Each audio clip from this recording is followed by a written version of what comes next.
রাজ্যে ১৬টি জেলার দিকে আজ নজর রয়েছে আমাদের। কেন? কারণ আজ প্রথম দফা নির্বাচন রয়েছে এই ১৬টি জেলার ১৫২টি কেন্দ্রে, এবং সেখানেই পশ্চিম বর্ধমানেও কিন্তু আজ নির্বাচন রয়েছে। আর অন্ডাল থেকে সরাসরি রয়েছেন আমাদের সঙ্গে প্রতিনিধি তাপস গোপ। তাপসের কাছে সরাসরি চলে যাব।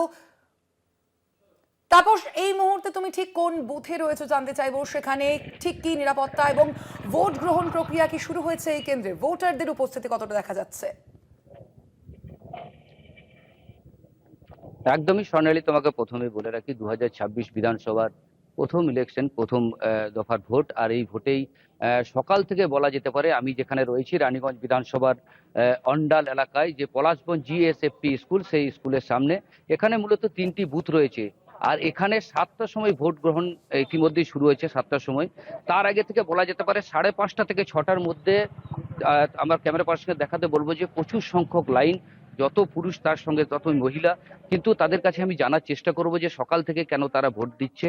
আর পাশাপাশি তোমাকে বলে রাখি যে এই যে ৫:৩০ ৬টা থেকে লাইনে দাঁড়িয়ে আছে, আমি নিরাপত্তার যে দিকটা রয়েছে, নিরাপত্তার দিকটা আমি দেখানোর চেষ্টা করব আমার ক্যামেরা পার্সনকে দেখানোর জন্য যে সকাল থেকে নিরাপত্তা আঁটোসাঁটো। এই যে ৩টি বুথ রয়েছে ৩১, ৩২, ৩৩, সেই ৩টি বুথে আঁটোসাঁটো নিরাপত্তা করা হয়েছে। পাশাপাশি যেটা দেখা যাচ্ছে, ভোট কক্ষ যেখানে রয়েছে সেই ভোট কক্ষ থেকে দূরে যে মেন গেট, স্কুলের যে মেন গেট, সেই মেন গেটেই দাঁড় করিয়ে রাখা হয়েছে যারা ভোটার রয়েছে তাদেরকে। এবং এখান থেকে যে ৩খানা বুথ রয়েছে সেই ৩খানা বুথে ঢোকার জন্য প্রায় ১০ থেকে ১২ জন করে এখান থেকে ঢোকানো হচ্ছে।